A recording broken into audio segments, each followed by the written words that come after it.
Right, this is the third lab of this course. In this lab, we're going to be, the first part of this lab, this is part 1 of 3, we're going to be writing a program where it has one input here, limit, and 2 outputs, light 1 and light 2. We're going to be using a timer here, so when limit is closed, then light 1 will come on for 1 second, and then light 1 will come on and stay on. And if any time limit is opened up again, then the light will shut off. So this, when we toggle these maintain switches to the left, or to the right, sorry, when they go to the right, that closes the circuit. Light 1 comes on for 1 second, light 2 turns on after that 1 second after the time is up. If I open it again, both lights will be off. And to check for our base tags and direct addressing to ensure that we have those correctly, we can just have a quick look here. Limit input, it's number 9 here. You can see it's wired up here.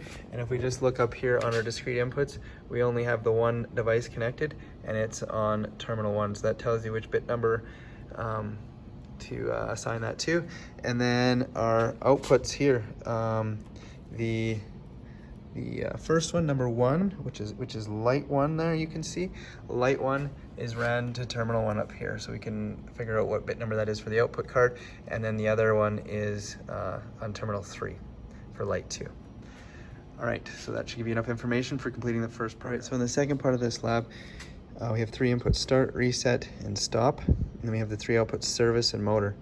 So the way that this works is if I push start, motor turns on and it runs for 5 seconds.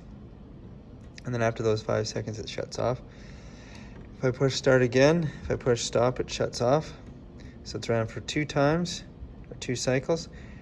Third cycle runs for 5 seconds. Fourth cycle. And then on the 5th cycle, when it's running, our service light comes on. So after we push start 5 times, after the motor's ran 5 times, service will turn on. So the motor actually has to be energized each of those times, and service will come on. And then if we push reset, it'll clear that service light. So start, stop, start, stop, start, stop, start, stop, start. And then the service light came on over there after the 5th time.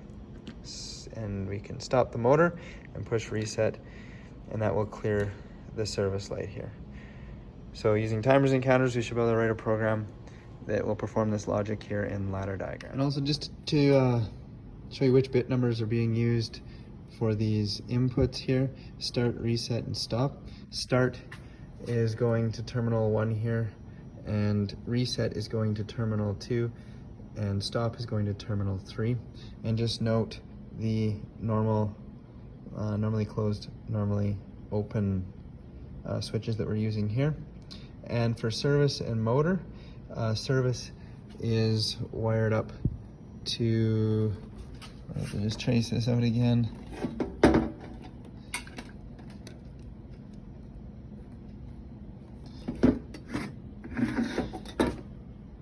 So terminal 1 is our motor, and terminal 3 here, terminal 1 is our motor, terminal 3 is service.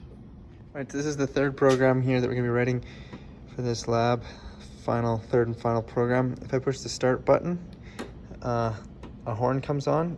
It's to sound for 10 seconds until the 10 seconds is up. Then conveyor turns on. So this horn is like a warning to any personnel around the conveyor to get out of the way. If I push stop, it shuts the conveyor down.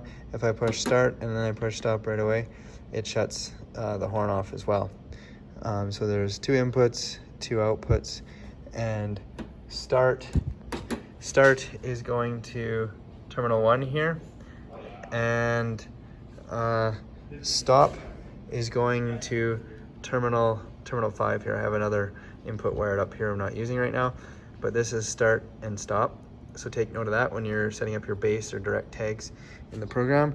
And then horn and conveyor. Conveyor is wired to terminal 1, and terminal 1, and conveyor is wired to terminal 1, sorry, and horn is wired to terminal 3. So take note of that too for your base tags in your program. And that should be everything that you need to know for this lab. Once again, we'll be submitting it 3 documents for 3 programs on Blackboard, the same way we did lab 2.